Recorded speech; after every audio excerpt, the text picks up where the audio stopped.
Are you ready for a night of fortune telling and magic? Welcome to Andrzejki. Are you ready to find out who your love match is?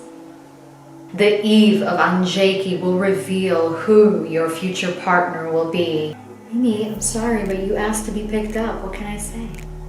Welcome back to my channel. Witam ponownie na moim kanale. On this eve of Andrzejki, I will enlighten you to the fortune-telling games and a little bit of history, and what on earth are Andrzejki?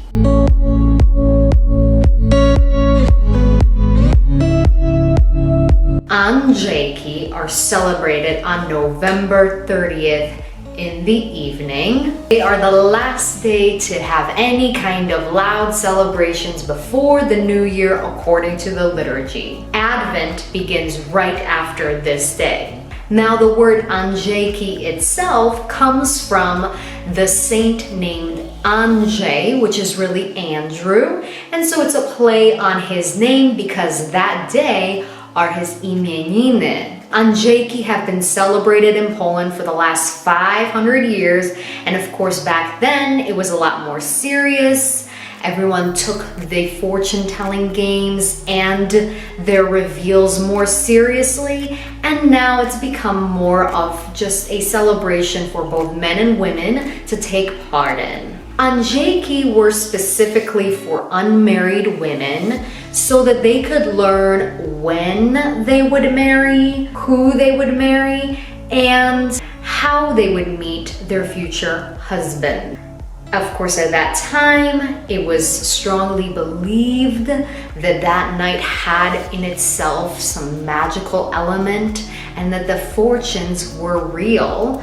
But now it's mostly an excuse to party, and of course, men and women partake in the celebration, although it's usually the younger crowd.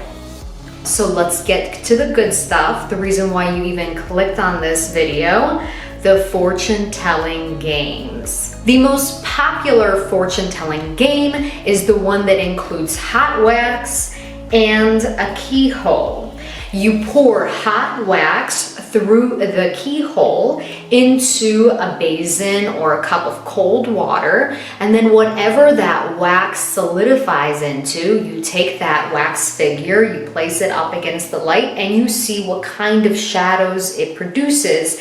And then those shadows should reveal either what your future husband would look like or any other kind of fortunes that you may read from that shadow. In another fortune-telling game, a woman would sow flax and hemp seeds in pots or in the fields that were then raked with men's pants in the hopes that this would lure in the right kind of man. In yet another fortune-telling game, an unmarried woman cuts off a cherry branch, not what you thought I was gonna say, a cherry branch on the eve of St. Andrew's.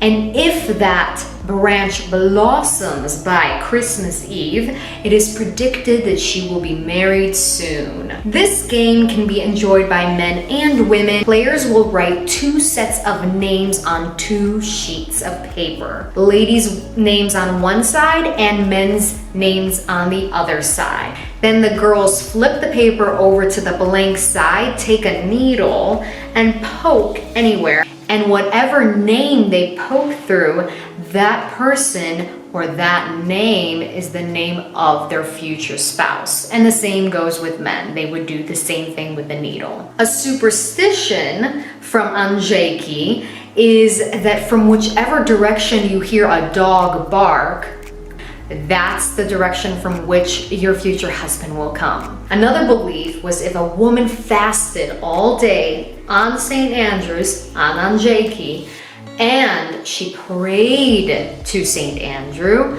then her future husband would show up in her dream. One more fortune-telling game is the shoe race. Everyone takes off their shoes. The task is to move one shoe in front of the other until all the shoes get to the other end, but the first shoe that makes it through the doorstep, the person to whom that shoe belongs, gets married first. I hope you enjoyed this video. I hope that you come back for some more, and I really hope you consider subscribing, and I will see you in my next video. That's what the fortune told me. I will see you in my next video. Bardzo dziękuję. Do widzenia.